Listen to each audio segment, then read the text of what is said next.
এর উপরে পড়ে গেছে তাই ওই ঝাড়ের পরে পড়েছে হ্যাঁ সকালে মারা গেছে না না মরিনি বেঁচে আছে বেঁচে আছে এখন ও বাঁচবে না এই সাইড ফ্র্যাকচার হয়ে গেছে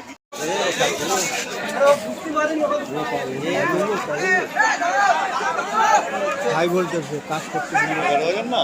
কোথায় গেছে নিয়ে গেছে